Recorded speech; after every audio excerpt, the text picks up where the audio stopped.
Hello students, आज हम जो टॉपिक दीक्षालय इंस्टीट्यूट में पढ़ेंगे वो है फंक्शन।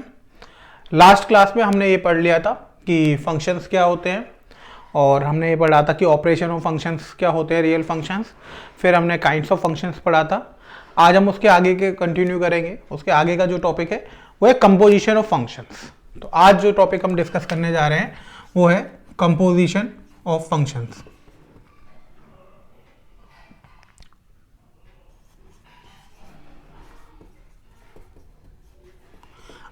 कंपोजिशन ऑफ फंक्शंस क्या होता है? जब भी हम दो फंक्शंस लेते हैं और एक फंक्शन के आउटपुट को दूसरे में एज अ इनपुट पुट कर देते हैं तो फाइनली जो हमें आउटपुट मिलता है उसे हम बोलते हैं कंपोजिशन ऑफ फंक्शन। यानी दो हमें अलग अलग फंक्शन दिए जाएंगे। यहां पर हमने कंसीडर कर लिया let two functions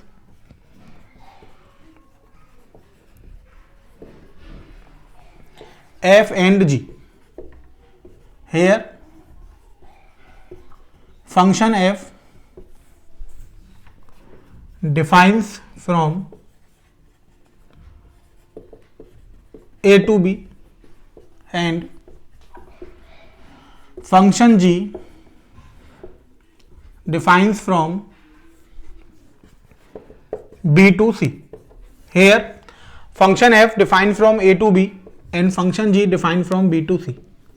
Then by using these two functions we generate a new function GOF defined from a to c called composition of functions। GOF of x represent as g of fx। यहां पर हमने एक set मान लिया a, एक दूसरा set मान लिया b और एक तीसरा सेट मान लिया c। a से b पर फंक्शन f डिफाइन है और b से c पर फंक्शन g डिफाइन है। अगर हम x पुट कर रहे हैं तो यहां पर वैल्यू हमें fx मिल रही है। fx पुट कर रहे हैं हम तो यहां पर हमें वैल्यू g ऑफ fx मिल रही है। तो अगर हम डायरेक्ट ये कर दें तो ये हो जाएगा g o f। यानी x अगर हमने g o f में पुट करा तो हमें क्या मिल गया, g ऑफ fx। तो इस तरीके के फंक्शन को हम बोलते हैं composition of function. Composition of function का एक मतलब होता है कि एक फंक्शन का आउटपुट, जैसे हमने यहाँ पर f लिया जो सेट a से सेट b पर डिफाइन था, तो हमने क्या करा, a सेट में एक एलिमेंट x लिया, उसका आउटपुट हमें मिल गया fx b में। अब दूसरा फंक्शन जो g है उसका इनपुट हमें b से लेना है तो हमने fx पुट कर दिया उसमें, तो हमें c सेट में आउटपुट मिल गया g ऑफ fx। तो इसको हम बोलते हैं कंपोजिशन ऑफ फंक्शन और डायरेक्ट हम इसको डिनोट कर सकते हैं जी ओ एफ से। तो इसको अगर हम x जी ओ एफ में पुट करेंगे तो हमें क्या मिल जाएगा, g ऑफ fx मिल जाएगा। तो ये हो जाता है हमारा कंपोजिशन ऑफ फंक्शन। अब कंपोजिशन ऑफ फंक्शन में एक चीज बात ध्यान रखने वाली वो ये है कि अगर हम यहाँ पे बात कर रहे हैं तो हम इनपुट जो ले रहे हैं वो सेट a के अकॉर्डिंग ले रहे हैं। जैसे क्योंकि अगर हम यहाँ पर देखेंगे कि जी ओ एफ ऑफ x लिखा हमने तो x की वैल्यू सबसे पहले f के अंदर जाएगी, फिर f का आउटपुट मिलेगा और फिर हमें g ऑफ fx का आउटपुट मिलेगा। तो अगर हम यहाँ पर लिख रहे हैं g o f of x तो उसको हम ऐसे देख सकते हैं कि x की वैल्यू सबसे पहले किसके अंदर जाएगी, फंक्शन f के अंदर जाएगी। तो x जो बिलोंग करेगा वो बिलोंग करेगा डोमेन ऑफ f से। इतनी बात आपको समझ में आ गई होगी कि अगर हम g o f of x लिख रहे हैं तो x की वैल्यू सबसे पहले किस में जा रही है, f में जा रही है। अब x f में जा रही है तो x कहां से बिलोंग करेगा, वो डोमेन ऑफ f से बिलोंग करेगा। फिर f का जो आउटपुट है वो हमें मिलेगा fx। तो fx की वैल्यू जाएगी फंक्शन g के अंदर, fx की वैल्यू किसके अंदर जाएगी, फंक्शन g के अंदर। और फिर फाइनली हमें आउटपुट मिलेगा g ऑफ fx। अब अगर हम ये कह रहे हैं कि fx का आउटपुट g के अंदर जा रहा है यानी fx जो है वो g की डोमेन में लाई करना चाहिए। तो एक और कंडीशन जो यहां से निकल कर आती है वो आती है कि रेंज ऑफ f जो है वो सबसेट होना चाहिए डोमेन ऑफ g। ये दूसरी कंडीशन निकल कर आती है। पहला कि जो x है वो कहां से लाई करेगा, डोमेन ऑफ f से लाई करेगा। दूसरा ये वैलिड तभी होगा जब रेंज ऑफ f सबसेट हो जाएगा डोमेन ऑफ g के, क्योंकि अगर यहां से हमें x से आउटपुट मिल रहा है fx। अब हमने ये तो देख लिया कि हमें fx आउटपुट मिल रहा है। अब fx जो आउटपुट मिल रहा है वो g में तभी तो जाएगा जब वो d की डोमेन में लाई कर रहा होगा। तो यहां पर हम ये कह सकते हैं कि रेंज ऑफ f जो है वो सबसेट होना चाहिए डोमेन ऑफ g का। अगर रेंज ऑफ f सबसेट है डोमेन ऑफ g का तो ये मशीन आगे बढ़ जाएगी, हमें आउटपुट मिल जाएगा g ऑफ fx का। अब x जो लाई कर रहा है वो डोमेन ऑफ f से कर रहा है, तो डोमेन ऑफ f कितनी थी हमारे पास a, यहां से आप देखेंगे डोमेन ऑफ f कितना था a, तो g ओ f की डोमेन क्या हो गई a, और टेंस टू आउटपुट जो मिलेगा वो हमें g से मिलेगा, तो g की कोडोमेन कितनी थी c, तो इसकी कोडोमेन कितनी हो गई c, तो g ओ f क्या हो जाएगा, g ऑफ fx हो जाएगा। और डिफाइन कहां से कहां तक होगा, a से लेकर c तक डिफाइन होगा। इतनी बात आप सबको समझ में आ गई होगी कि कंपोजिशन ऑफ फंक्शन क्या होता है। कंपोजिशन ऑफ फंक्शन होता है कि एक या एक से ज्यादा फंक्शन अगर हम उनको क्या करते हैं, कंपोजिट करते हैं, यानी उनको जोड़ दें। कंपोजिशन को डिनोट करने के लिए हम ऐसे लिखते हैं जी ओ एफ, ठीक है, तो जी ओ एफ, या फिर हम ये भी लिख सकते हैं एफ ओ जी। अगर हम जी का कंपोजिशन कर रहे हैं एफ में या एफ का कंपोजिशन कर रहे हैं जी में, तो हम इसको स्मॉल ए से डिनोट करते हैं। ठीक, इतनी बात आपको समझ में आ गई होगी। आगे बढ़ते हैं हम।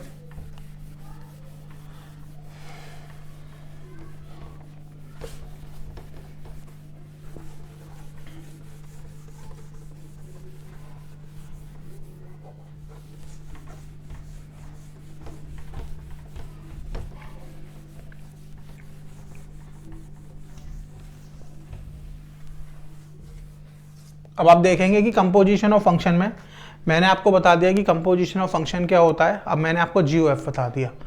अब ऐसा जरूरी नहीं है कि हम सिर्फ जी ओ एफ ही फाइंड कर सकते हैं, हम एफ ओ जी भी फाइंड कर सकते हैं, वो तो कंडीशन पे डिपेंड करेगा। अब मान लीजिए कि हम एफ ओ जी फाइंड कर रहे हैं, तो हमने यहाँ पर क्या करा कि अगर हमें एफ ओ जी फाइंड करना है तो सबसे पहले हम एक जी फंक्शन मानेंगे और फिर एफ फंक्शन मानेंगे। अब एफ ओ जी अगर हम लिख रहे हैं तो F O G of X का मतलब क्या हो गया, एफ ऑफ जी एक्स। तो यहाँ पर अगर हम इसका बना के देखेंगे तो x की वैल्यू सबसे पहले g में जाएगी, तो x बिलोंग करेगा किससे, डोमेन ऑफ g से बिलोंग करेगा।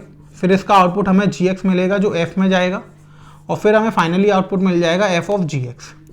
अब अगर g का आउटपुट f के अंदर जा रहा है तो यहाँ से कंडीशन क्या आएगी कि रेंज ऑफ g जो है वो सबसेट होना चाहिए डोमेन ऑफ f का। इतनी बात आपको समझ में आ गई। यानी दोनों चीजें हमने पढ़ ली। सबसे पहले हमने पढ़ा कि F O G of X, इसका मतलब है कि जो x है वो बिलोंग करेगा डोमेन ऑफ g से, और ये वैलिड कब होगा, वैलिड तब होगा जब रेंज ऑफ g सबसेट हो जाएगा डोमेन ऑफ f का। इतनी बात आपको समझ में आ गई। इसी तरीके से दूसरा हमने पढ़ा जी ओ एफ ऑफ एक्स। अब जी ओ एफ का x का मतलब क्या होगा कि यहां पे जो x बिलोंग करेगा वो करेगा डोमेन ऑफ f से, और दूसरा जो वैलिड कब होगा, जब रेंज ऑफ f सबसेट हो जाएगा डोमेन ऑफ g के। तो ये दोनों बात तो आपको याद रखनी है कि जब एफ ओ जी होगा तो x बिलोंग करेगा डोमेन ऑफ g से, और वैलिड कब होगा, जब रेंज ऑफ g सबसेट हो जाएगा डोमेन ऑफ f का। दूसरा मैंने आपको बताया जी ओ एफ ऑफ एक्स, यानी x यहाँ पे बिलोंग किससे करेगा, डोमेन ऑफ f से बिलोंग करेगा, और वैलिड कब होगा, जब रेंज ऑफ f सबसेट हो जाएगा डोमेन ऑफ g के। अगर ऐसा नहीं हो रहा है तो ये फंक्शन आगे नहीं बढ़ेगा, फिर कंपोजिशन पॉसिबल नहीं होगा। तो कंपोजिशन पॉसिबल करने के लिए ये दोनों तो कंडीशन होल्ड होनी ही चाहिए। इतनी बात आपको समझ में आ गई है। ठीक है, आगे बढ़ते हैं हम।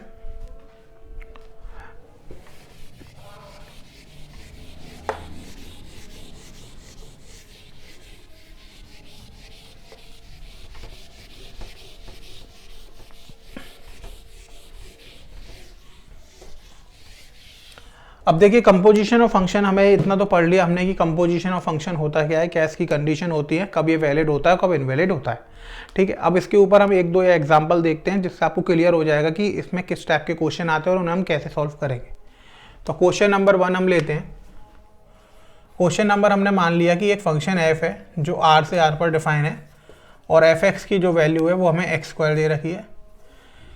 इसके बाद दूसरा फंक्शन g है जो r से r पर डिफाइन है, और gx की जो वैल्यू है वो हमें 2x + 1 दे रखी है। क्वेश्चन है कि फाइंड करो F O G and G O F. उसने कहा लेट कर लो, ये फंक्शन एफ एक्स x² है, g फंक्शन r से r पर डिफाइन है, gx जो है वो 2x + 1 है। अब वो कह रहा है कि फाइंड करो F O G O F and show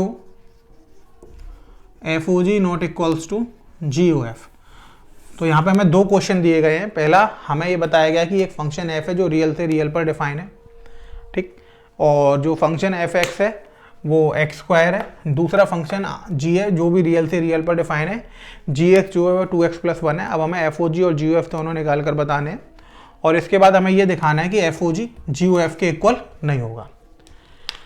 अब देखिए आप सॉल्यूशन में देखेंगे तो जैसे आप पहले एफ ओ जी फाइंड करते हैं, तो मैंने आपको एफ ओ जी बताया था कि एफ ओ जी में जो एक्स है वो डोमेन ऑफ जी से बिलोंग करेगा। अब डोमेन ऑफ जी कितना है, आर, ठीक है, तो कोडोमेन को मान लिख देते हैं। इसके बाद ये वैलिड कब होगा, जब रेंज ऑफ जी सबसेट होगा डोमेन ऑफ एफ का।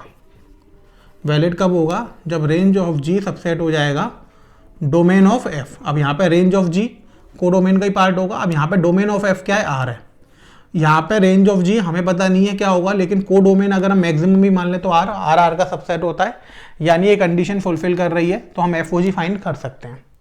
अब F O G of X अगर हम लिखेंगे तो हमने लिखा F O G of X, इसका मतलब हो गया हमारे पास F of G X. G X की वैल्यू कितनी थी हमारे पास, 2x + 1। अब फंक्शन f में इनपुट जो जाएगा वो 2x + 1 जाएगा। फंक्शन f क्या कर रहा था, जो भी x आ रहा था उसका स्क्वायर कर रहा था, तो ये 2x + 1 का क्या कर देगा, स्क्वायर ओपन करेंगे तो a² + b² + 2ab, तो ये हो जाएगा 4x² + 1 प्लस का 4x। अब हम GOF निकालते हैं, तो GOF भी R से R पर डिफाइन होगा। सेम कंडीशन आप यहाँ पे चेक करोगे कि रेंज ऑफ एफ सबसेट है, डोमेन ऑफ जी का है या नहीं है, तो डोमेन ऑफ जी भी रियल है तो वो तो सबसेट तो होगा ही होगा। तो आप यहाँ पे चेक कर सकते हैं, रेंज ऑफ एफ सबसेट होना चाहिए domain of G. Domain of G तो रियल है, रेंज ऑफ एफ आप कोडोमेन भी मान लोगे तो भी ये वैलिड है। अब आपने जी ओ एफ ऑफ एक्स लिखा, तो इसका मतलब हो गया आपके पास जी ऑफ एफ एक्स। अब एफ एक्स की वैल्यू कितनी है आपके पास, x² है। अब g के अंदर x की जगह x² जाएगा, तो g क्या कर रहा था, जो भी इनपुट आ रहा था उसको 2 से मल्टीप्लाई करके उसमें 1 ऐड कर रहा था। अब यहाँ पे इनपुट में x² आया है तो g क्या करेगा, 2 का इंटू करेगा, 2x² + 1। अब यहाँ पे आपके पास F O G of X आ गया 4x² + 1 + 4x, और G O F of X आ गया आपके पास 2x² + 1। अब आपस में इक्वल तो है नहीं, तो आप लिख दोगे here F O G of X equals to 4x² + 4x + 1 and GOF of x equals to 2x² + 1. So FOG not equals to GOF. तो ये आपका पहला क्वेश्चन हो गया। आपके यही पूछा गया था कि FOG बताइए, GOF बताइए, और ये शो करिए कि FOG GOF के बराबर नहीं है। तो वो सारी चीज़ें आपने करके बता दी, FOG की वैल्यू निकाल के बता दी, GOF की वैल्यू निकाल के बता दी, और FOG GOF के बराबर नहीं है। अब FOG GOF के बराबर नहीं है, इसका मतलब यहाँ से ये हो गया कि ये फंक्शन कम्युनिकेटिव नहीं होते हैं। कंपोजिशन ऑफ फंक्शन जो है वो कम्युनिकेटिव नहीं होता। कम्युनिकेटिव का मतलब क्या होता था कि ए को बी के साथ ऑपरेट करो या फिर बी को ए के साथ ऑपरेट करो, आंसर हमेशा सेम आता था। लेकिन यहाँ पर ऐसा नहीं हो रहा है। अगर हम FOG कर रहे हैं और GOF कर रहे हैं तो दोनों के आंसर कैसे आ रहे हैं, अलग अलग आ रहे हैं। अब अगर दोनों के आंसर अलग अलग आ रहे हैं, इसका मतलब है कि कंपोजिशन ऑफ फंक्शन जो होता है वो कम्युनिकेटिव नहीं होता है। इतनी बात आप सबको समझ में आ गई है, ठीक है। अगले क्वेश्चन की तरफ चलते हैं। ये क्वेश्चन मैं रफ कर देता हूँ।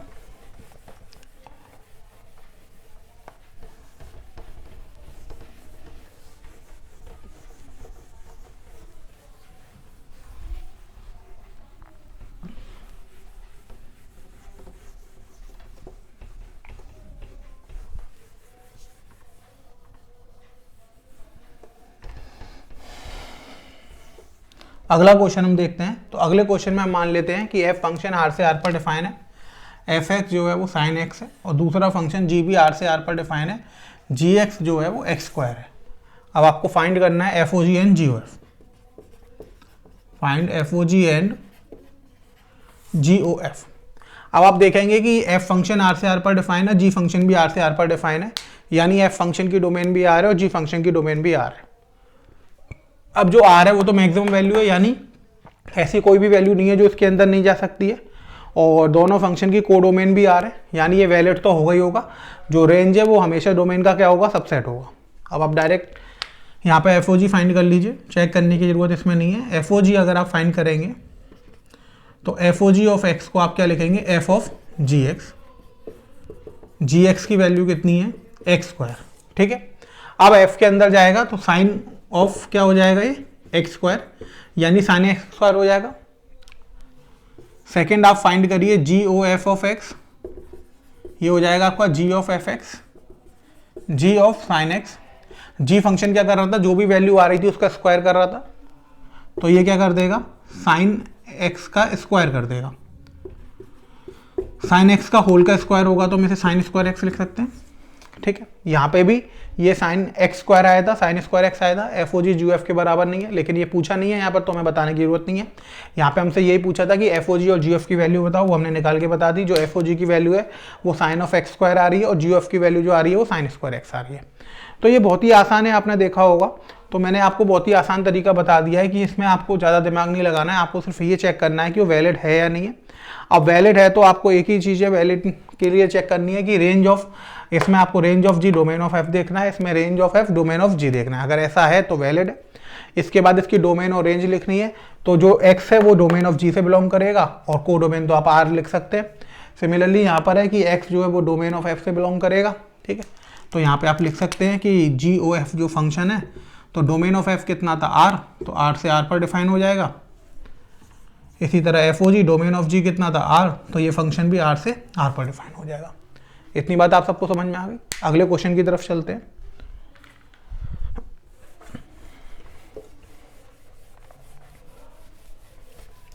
ये तो वो क्वेश्चंस हो गए जिसमें एफ एक्स और जी एक्स आपको एक्सप्रेशन की फॉर्म में दिए होंगे।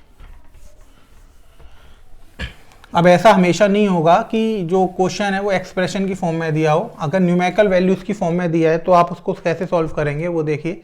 अब मैं ये क्वेश्चन आपको बता रहा हूँ जिसमें न्यूमेरिकल की फॉर्म में दिए हुए है। जैसे हमने क्वेश्चन लिया, हमने मान लिया कि एक एफ फंक्शन है वो 2, 3, 4, 5 से लेकर 3, 4, 5, 9 पर डिफाइंड है। दूसरा फंक्शन जी है वो 3, 4, 5, 9 से लेकर 7, 11 और 19, 7, 11 और 15 पर डिफाइन है। यानी जो f की डोमेन है वो 2, 3, 4, 5 दे रखी है, को डोमेन दे रखी है 3, 4, 5, 9। जी की जो डोमेन है वो दे रखी है 3, 4, 5, 9 और को डोमेन दे रखी है 7, 11 और 15। इसके बाद हमें दे रखा है हेयर, ये भी गिवन है कि f ऑफ 2 जो है वो 3 है, f ऑफ 3 जो है वो 4 है, f ऑफ 4 बराबर है f ऑफ 5 के और ये 5 के इक्वल है, ठीक है। इसके बाद हमें दे रखा है कि g ऑफ 3 बराबर है g ऑफ 4 के, ये 7 के इक्वल है, और g ऑफ 5 बराबर है g ऑफ 9 के और ये 11 के इक्वल है। अब उसने कहा है कि यहाँ पर हमें फाइंड करना है जी ओ एफ। क्वेश्चन समझ में आ गया आपको? क्वेश्चन में हमें दे रखा है कि f जो फंक्शन है वो 2, 3, 4, 5 उसकी डोमेन है, को डोमेन है 3, 4, 5, 9। इसी तरह से g फंक्शन है, इसकी जो डोमेन है वो है 3, 4, 5, 9 और को डोमेन है 7, 11, 15। हमें दे रखा है f2 जो है वो 3 है, f3 4 है, f4 और f5 की वैल्यू 5 है। इसी तरह से g3 और g4 की वैल्यू 7 है और g5 और g9 की वैल्यू 11 है। अब हमें वैल्यू फाइंड करनी है जी ओ एफ की, कि जी ओ एफ क्या आएगा, ठीक है। अब सीधी सी बात है कि जी ओ एफ ऑफ एक्स अगर हम लिखेंगे तो जो x है वो कहाँ से बिलोंग करेगा, x बिलोंग करेगा डोमेन ऑफ f से। तो डोमेन ऑफ f कितना है 2, 3, 4, 5। अब कोडोमेन किसका लिया जाएगा, g का। g का कोडोमेन कितना है 7, 11 और 15। तो ये फंक्शन यहाँ से यहाँ पर डिफाइन होगा। अब हम यहाँ पे बना लेते हैं। सबसे पहले हम f बनाते हैं कि f फंक्शन, f के बाद हम g फंक्शन बना लेंगे, फिर हमें जैसे जी एफ की वैल्यू मिल जाएगी। f फंक्शन का इनपुट था 2, 3, 4, 5, इसका था 3, 4, 5, 9, 7, 11, 15। अब ज्वाइन कर दीजिए। 2 पुट करने पे हमें क्या मिल रहा है 3, ऐसे जुड़ रहा है। 3 पुट करने पे हमें क्या मिल रहा है 4, 4 पुट करने पे हमें 5 मिल रहा है, और 5 पुट करने पे भी हमें क्या मिल रहा है 5 मिल रहा है। आगे बढ़े हम। 3 पुट करने पर हमें जी में क्या मिल रहा है 7, 4 पुट करने पे भी 7, 5 पुट करने पे 11 और 9 पुट करने पे भी हमें क्या मिल रहा है 11। अब आप जी ओ एफ निकालेंगे। तो जी ओ एफ में आप x की वैल्यू एक एक करके पुट करते जाएंगे, आपको मिलता जाएगा। सबसे पहले आपने पुट कर ली x की वैल्यू 2, तो जी ओ एफ ऑफ 2 क्या लिखेंगे आप, जी ऑफ f2। f2 की वैल्यू कितनी हो गई 3, और g3 की वैल्यू कितनी हो गई आपके पास 7। तो यहाँ से आपको पहला ऑर्डर पेयर मिल गया 2,7, यानी 2 पुट करने पे वैल्यू कितनी मिल गई 7। अब आपने अगला पुट करा, पुट x इक्वल्स टू 3, तो जी ओ एफ ऑफ 3 यानी जी ऑफ f3, f3 की वैल्यू कितनी थी 4 और g4 की वैल्यू कितनी थी 7। तो 3 पे भी आपको क्या मिल गया 7 मिल गया। इसी तरीके से आपने अगली वैल्यू पुट करी, x की वैल्यू को 4, जी ओ एफ ऑफ 4 F4 की वैल्यू थी आपके पास 5 और G5, 5 किससे जोड़ रहा था आपका 11 से, तो वैल्यू मिल गई 4,11। लास्ट वैल्यू है put x equals to 5, GOF में आपने 5 पुट कर दिया, G ऑफ F5, F5 की वैल्यू भी 5 थी तो ये 11 से जुड़ गया तो ये हो गया 5,11। तो GOF में आपको 4 ऑर्डर पेयर मिल गए, 2 रिलेट कर रहा है 7 से, 3 रिलेट कर रहा है 7 से, 4 रिलेट कर रहा है 11 से, 5 रिलेट कर रहा है 11 से। तो ये आपने ऑर्डर पेयर बता दिए। तो GOF अगर आप लिखेंगे तो डोमेन और कोडोमेन तो मैं ऊपर ही लिख चुका हूँ, तो यहाँ पे GOF को अगर आप ऑर्डर पेयर की फॉर्म में लिखेंगे तो ऑर्डर पेयर की फॉर्म में आप लिख सकते हैं 2,7, 3,7, 4,11 और 5,11। इतनी बात आपको समझ में आ गई। ये वो क्वेश्चन हो गए जहाँ पर आपको एक्सप्रेशन ना देकर न्यूमेरिकल वैल्यूज दी जाएंगी। तो अगर आपको न्यूमेरिकल वैल्यूज दी है तो आप कंपोजिशन ऑफ फंक्शन कैसे सॉल्व करेंगे उसको आप यहाँ से देख सकते हैं। ठीक, चलिए अगले क्वेश्चन की तरफ चलते हैं। एक और क्वेश्चन है कंपोजिशन में जो आता है वो मैं आपको बता दे रहा हूँ।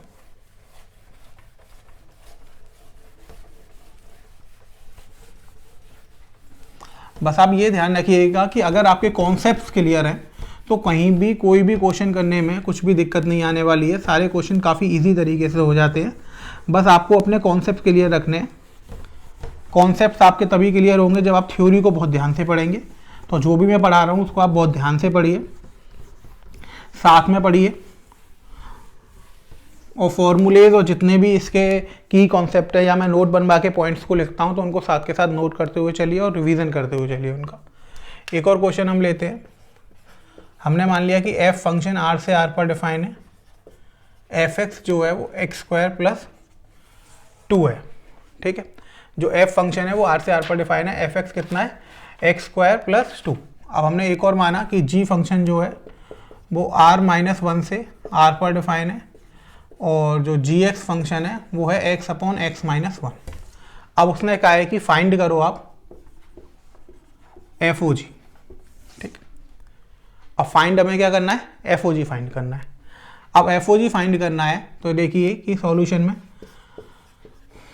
FOG में डोमेन हम किसकी लेंगे, g की लेंगे। g की डोमेन कितनी है r-1। ठीक, अब हमने देखा कि FOG में ये आ गया।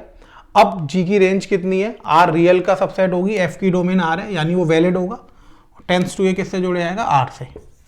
अब FOG ऑफ x जब आप निकालेंगे तो क्या हो जाएगा, f ऑफ gx हो जाएगा।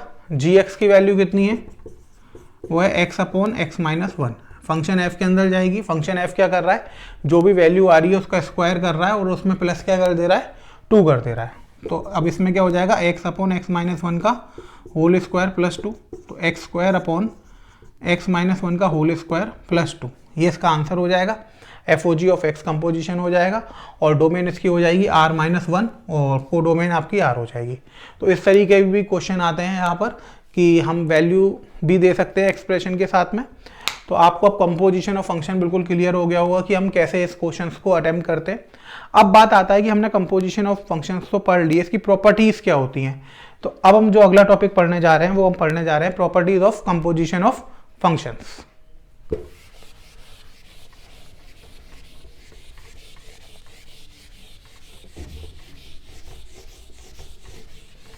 अब देखिए अगली हेडिंग है आपके पास properties of composition of functions.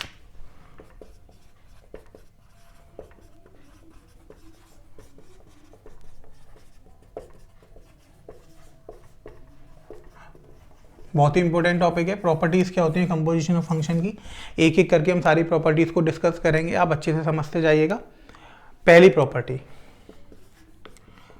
Composition of function is not communicative. जो प्रॉपर्टीज है पहली वो है कि composition of function is not communicative. हमने एक क्वेश्चन में भी देखा था कि FOG GOF के बराबर नहीं आ रहा था। तो उसी तरीके से ये है कि इसका मतलब क्या हो गया कि FOG not equals to GOF। तो कंपोजिशन ऑफ फंक्शन कभी भी क्या नहीं होता है, कम्युनिकेटिव नहीं होता है, यानी FOG GOF के बराबर नहीं होता है। ठीक है, इस बात को आप ध्यान रखिएगा। पहली प्रॉपर्टी होती है। दूसरी property, composition of function is associative. Composition of function associative होता है if they exist. That is, इसका मतलब FOGOH equals to FOG of H if both sides are defined।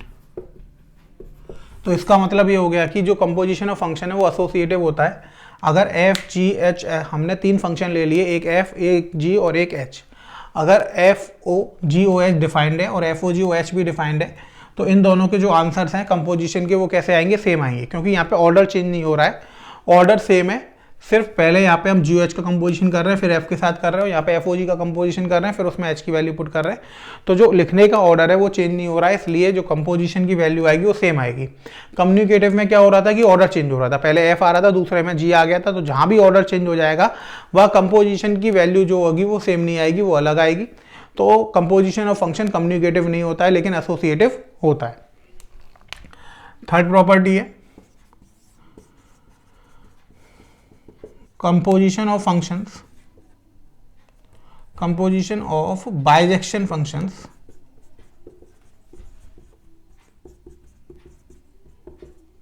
is also a bijection। अगर composition of functions कर रहे हैं F और जी का, और एफ और जी दोनों बाइजेक्टिव हैं, तो उनका जो कंपोजिशन निकल कर आएगा एफ ओ जी और जी एफ, वो भी कैसे निकल कर आएगा, बाइजेक्टिव निकल कर आएगा। तो आपको ये ध्यान रखना है कि जो बाइजेक्शन फंक्शंस हैं उनका जो कंपोजिशन आता है वो भी हमेशा कैसा आता है, बाइजेक्शन आता है। कॉम्पिटिशन में बहुत क्वेश्चन पूछे जाते हैं इसके कि एफ और जी दो फंक्शन हमें अलग अलग दे दिए जाते हैं, वो कहता है कि एफ ओ जी और जी एफ को फाइंड करो कि बाइजेक्टिव होगा या नहीं होगा। तो वहां से आपको बस इतना चेक करना है कि एफ और जी अगर दोनों बाइजेक्टिव है तो एफ ओ जी और जी एफ दोनों कैसे होंगे, बाइजेक्टिव होंगे, अगर वो डिफाइंड है तो। ठीक, नेक्स्ट प्रॉपर्टी नंबर 4, अगर हमारे पास f कोई एक फंक्शन है जो a से लेकर b पर डिफाइन है, तो एफ ओ आई ए या फिर आई बी ओ एफ, ये हमेशा किसके इक्वल होगा, f के इक्वल होगा। इसका मतलब ये हो गया कि अगर हम आइडेंटिटी फंक्शन के साथ किसी फंक्शन का कंपोजिशन कर रहे हैं, जैसे यहाँ पर a बाद में लिया क्योंकि इसकी f की जो डोमेन थी वो a थी, यहाँ पर a पहले ले लिया क्योंकि इसकी जो रेंज थी वो b थी, तो b में चला जाएगा। तो एफ ओ आई ए या फिर आई बी ओ एफ की वैल्यू कैसी आएगी, f आएगी। यानी अगर हम आइडेंटिटी फंक्शन के साथ किसी भी फंक्शन का कंपोजिशन करते हैं तो हमें वही फंक्शन मिल जाता है, उससे उसकी वैल्यू में कोई चेंजेस नहीं आते। तो ये आपकी हो गई प्रॉपर्टी नंबर 4। अब हम प्रॉपर्टी नंबर 5 पर चलेंगे। If F function defined from A to B and g function defined from b to a such that GOF equals to I है। यहाँ पर वो हमसे कह रहा है कि जो f फंक्शन है वो a से b पर डिफाइन है, g फंक्शन जो है वो b से a पर डिफाइन है, और ऐसे डिफाइन है कि जो GOF की वैल्यू आ रही है वो किसके इक्वल आ रही है, आइडेंटिटी फंक्शन के इक्वल आ रही है, आइडेंटिटी रिलेशन के इक्वल आ रही है a पर, क्योंकि GOF की जो डोमेन है वो a होगी और कोडोमेन जो आउटपुट मिलेगा हमें, अगर हम यहाँ पे देखेंगे तो GOF a से a पर डिफाइन होगा। तो यहाँ पे हमें आइडेंटिटी रिलेशन मिल रहा है, आइडेंटिटी का मतलब है जो वैल्यू हम पुट कर रहे हैं वही हमें आउटपुट में मिल रही है। अगर ऐसा होता है तो यहाँ पर f और g में कुछ कंडीशंस होती हैं कि ये ऐसा तभी पॉसिबल होगा, तो हम यहाँ पे लिख सकते हैं then f is injection and g is surjection. बहुत ही इंपॉर्टेंट प्रॉपर्टी है, आप इसे याद रखेंगे कि f फंक्शन अगर a से b पर डिफाइन है और g फंक्शन अगर b से a पर डिफाइन है, और ऐसे डिफाइन है कि GOF की value identity element of a के इक्वल है, तो इसका मतलब ये हो गया कि जो f है वो इंजेक्शन होगा और g जो होगा वो क्या होगा, सर्जेक्शन होगा। उल्टा भी हो सकता है कि जो g जैसे f फंक्शन a से b पर डिफाइन है, g b से a पर डिफाइन है, एफ ओ जी हो जाए यहाँ पर GOF की जगह, अगर एफ ओ जी हो जाएगा तो वो आई बी हो जाएगा, फिर उल्टा हो जाएगा, जो f होगा वो सर्जेक्शन हो जाएगा और g जो होगा वो इंजेक्शन हो जाएगा। तो ये प्रॉपर्टीज थी कुछ कंपोजिशन ऑफ फंक्शंस की, आपको क्लियर हो गया होगा, और बहुत ही इंपॉर्टेंट प्रॉपर्टीज है, आप इन्हें याद रखिएगा। डायरेक्ट क्वेश्चन इसमें कॉम्पिटिशन में बोर्ड्स में पूछे जाते हैं। अगर आपको प्रॉपर्टीज याद है तो उन्हें आप इजीली सॉल्व कर सकते हैं और उन्हें बता सकते हैं, वहां पर आपको अपना टाइम वेस्ट करने की जरूरत नहीं पड़ेगी इन्हें सॉल्व करने के लिए, क्योंकि कॉम्पिटिशन में आप देखेंगे तो सबसे ज़्यादा जो इंपॉर्टेंट होता है वो आपका टाइम होता है। आपको वहां पे अपना टाइम बचाना होता है, क्योंकि पर क्वेश्चन वहाँ पे टाइम बहुत एवरेज होता है, बहुत ही कम मिलता है करने के लिए। तो जितने क्वेश्चंस थ्योरेटिकली आते हैं या फिर बेस्ड ऑन प्रॉपर्टीज़ आते हैं, अगर आप प्रॉपर्टीज़ उनको याद हैं तो वहाँ पे आप टाइम सेव कर कर उन टाइम को उन क्वेश्चंस में लगा सकती हैं जिनमें कैलकुलेशन लेंदी होती है। ठीक है, तो आपको ये ध्यान रखना है कि जब भी आप प्रॉपर्टीज़ पढ़ रहे हैं या कुछ पढ़ रहे हैं तो उन्हें आप अच्छे से लर्न कर लें, उन्हें याद रखें, जिससे पेपर में अगर उनके से क्वेश्चन पूछा जाएगा तो आप डायरेक्ट टिक कर कर अपना टाइम वहाँ पर बचा सकते हैं। और बोर्ड्स में भी इसके क्वेश्चन पूछे जाते हैं, तो बोर्ड्स में अब ऑब्जेक्टिव्स आने लगे, आपको पता है, तो इस टाइप के क्वेश्चन पूछे जाएंगे। अगर आपको प्रॉपर्टीज याद हैं तो आप इजीली मार्क्स गेन कर सकते हैं वहाँ पर। ठीक है, तो ये हमारे पास टॉपिक हो गया कंपोजिशन ऑफ फंक्शंस। ठीक, अब नेक्स्ट टॉपिक की तरफ हम बढ़ते हैं, कंपोजिशन ऑफ रियल फंक्शंस। ठीक,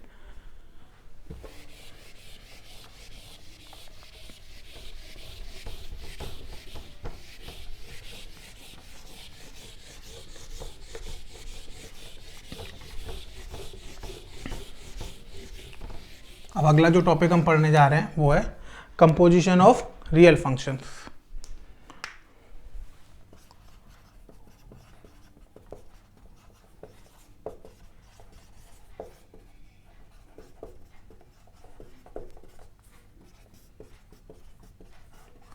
अब देखिए कंपोजिशन ऑफ रियल फंक्शंस, इसमें कुछ भी नया नहीं है, इसमें वैसे ही है जैसा मैंने आपको बताया था। लेकिन होता क्या है कि अभी तक हमने जितने भी कंपोजिशन के क्वेश्चन करे उसमें कहीं भी ऐसा केस नहीं आया जहां पर एफओजी या जीओएफ नॉट डिफाइंड हो। अब ऐसा तो हमेशा हो नहीं सकता कि अगर हम कोई काम करें और वो हमेशा डिफाइंड हो जाए। बात समझ रहे हैं आप मेरी? मतलब कहने का ये है कि अभी तक हमने एफओजी और जीओएफ में करा, तो वहाँ पे जैसे हम एफओजी फाइंड कर रहे थे तो हम एफओजी में देख रहे थे कि रेंज ऑफ जी जो है वो डोमेन होना चाहिए, सबसेट होना चाहिए डोमेन ऑफ एफ का, तो हमेशा ऐसा ही निकलता हुआ आ रहा था। लेकिन हर क्वेश्चन में तो ऐसा होगा ही नहीं। अब हम यहाँ पे उन क्वेश्चंस की बात करेंगे जिनमें ऐसा नहीं है। अब उनमें ऐसा नहीं है तो आप क्या करेंगे? तो उसमें आपको क्या करना पड़ेगा कि वो कॉमन पार्ट लेना पड़ेगा। कॉमन पार्ट का मतलब हुआ कि आपको उतना पोर्शन लेना पड़ेगा रेंज का जितने के लिए वो सबसेट हो जाए डोमेन ऑफ एफ का। अगर ऐसा हो रहा है तो उतने पार्ट के लिए तो वैलिड है, तो उतने पार्ट के लिए हम आंसर निकाल देते हैं। हम ये कहते हैं कि अगर हम डोमेन में चेंजेस कर दें, यानी डोमेन यहाँ से यहाँ तक की रखें, तो ये फंक्शन क्या हो जाएगा? वैलिड हो जाएगा। अब एक क्वेश्चन से मैं आपको उसको समझाने की कोशिश करता हूँ तो आप समझिएगा। जैसे हमें क्वेश्चन दिया गया पहला कि हमारे पास एक फंक्शन है एफ, वो 0 से लेकर इन्फिनिटी टेंस टू आर पर डिफाइन है। ठीक है, एफ एक्स हमें दे रखा है रूट एक्स।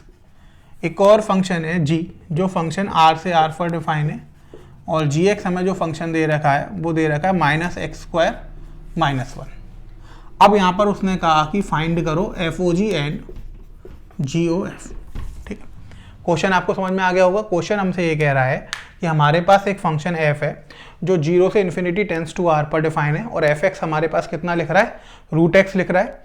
सेकंड, जी फंक्शन है जो आर से आर पर डिफाइन है, और जी एक्स हमारे पास कितना लिख रहा है? माइनस एक्स स्क्वायर माइनस 1 लिख रहा है। अब वो ये कह रहा है कि एफ ओ जी और जी ओ एफ को फाइंड करके बताइए कि एफ ओ जी और जी ओ एफ की वैल्यू क्या है। ठीक है, तो मैं एक एक करके इसे फाइंड करूंगा, आप देखिएगा सॉल्यूशन। अब सबसे पहले हमें क्या करना पड़ेगा कि यहाँ पे डोमेन और रेंज निकालनी पड़ेगी। डोमेन और रेंज निकालने के बाद ही हम ये फैसला कर पाएंगे कि एफओजी और जीओएफ डिफाइंड है भी हैं या नहीं है। ठीक है, अब देखिए यहाँ पर तो हमें दे ही रखा है। अगर हम यहाँ पे देखेंगे डोमेन ऑफ एफ, तो डोमेन ऑफ एफ हमें क्या दे रखा है? 0 से लेकर इन्फिनिटी।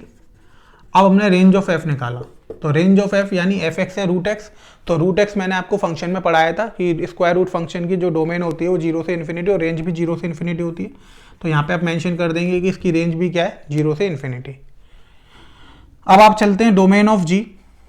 डोमेन ऑफ जी, ये तो यहाँ पे गिवन नहीं है कि डोमेन ऑफ जी कितना है? आर, तो आप आर लिख देंगे। अब बात आएगी कि रेंज ऑफ जी क्या होगा।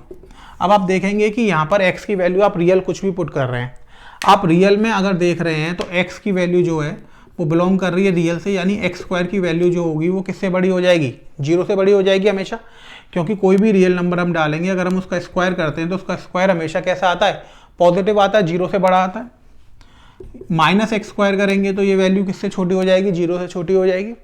इसमें -1 कर देंगे तो माइनस एक्स स्क्वायर माइनस 1 यानी -1 से छोटा, यानी कि रेंज ऑफ जी होगी उसमें जो आउटपुट आएगा वो हमेशा किससे छोटा आएगा?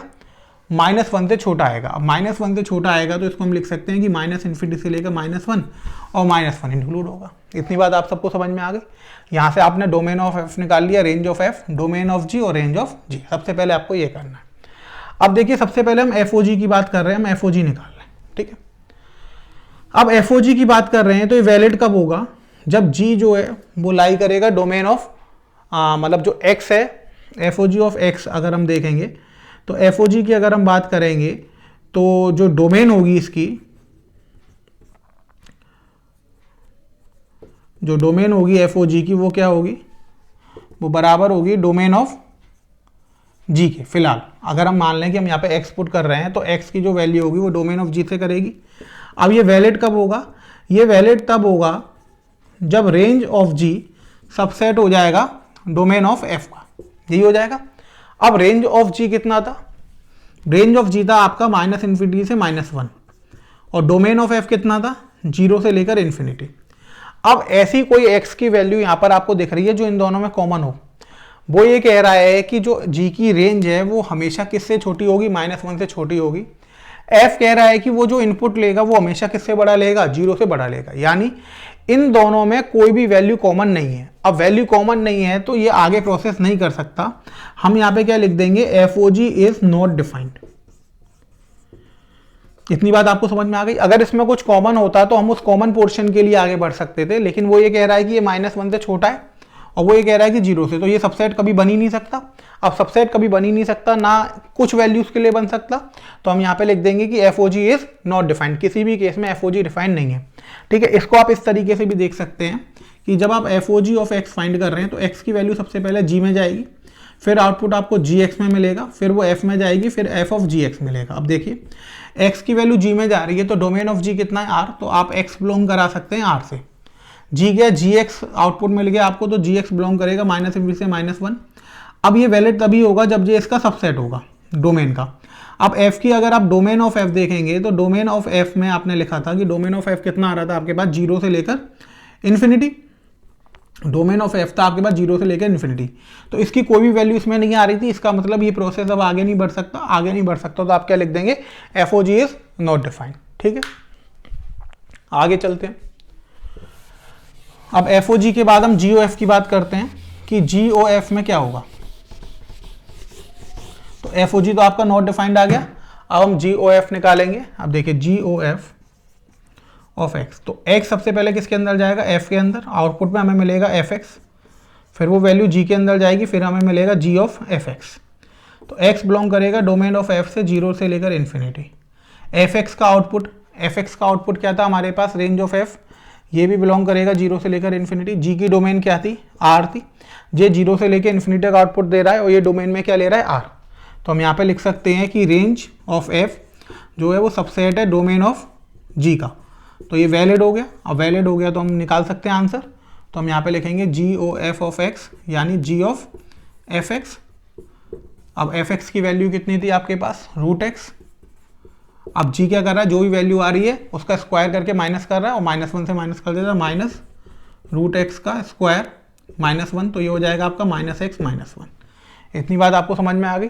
तो अगर आप जी ओ एफ को लिखेंगे डोमेन और रेंज में, तो इसकी जो डोमेन होगी वो 0 से लेकर इन्फिनिटी हो जाएगी और रेंज तो हमें पता नहीं है, तो जी की जो कोडोमेन है हम वो लिख सकते हैं। जी की कोडोमेन कितनी आई है हमारे पास, तो हमें क्वेश्चन में दे रखा है जी की कोडोमेन आर है, तो टेंस टू आर।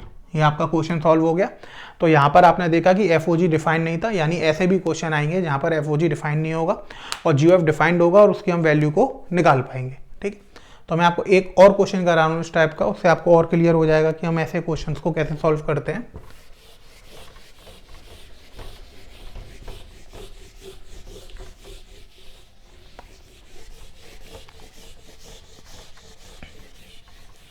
आप ध्यान से समझिएगा। एक और क्वेश्चन हम लेते हैं। क्वेश्चन में हमने मान लिया कि एक फंक्शन एफ एक्स है जो x अपॉन एक्स प्लस 1 है और एक जी एक्स है वो 1 अपॉन एक्स प्लस 3 है। यहाँ पे दिया है F and G are real functions, find F O G and G O F.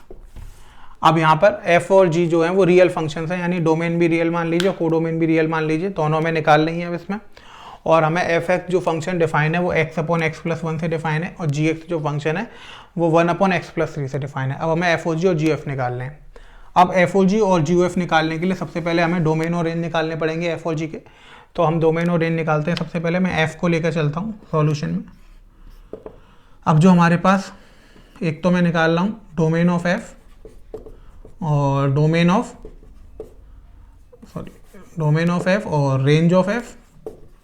इसके बाद हम निकालेंगे डोमेन ऑफ जी और रेंज ऑफ जी। सबसे पहले हम ये सारी चीज़ें निकालेंगे। अब देखिए डोमेन ऑफ एफ, अब यहाँ पर जो एफ एक्स है वो x upon X plus one है, तो पी अपॉन क्यू में क्यू कभी भी जीरो नहीं होता, तो एक्स कभी भी किसके बराबर नहीं होगा, -1 के बराबर नहीं होगा। तो डोमेन ऑफ एफ हो जाएगा आर माइनस -1। अब रेंज निकालेंगे। रेंज निकालने के लिए हमने इसे y मान लिया 1 अपॉन एक्स प्लस वन।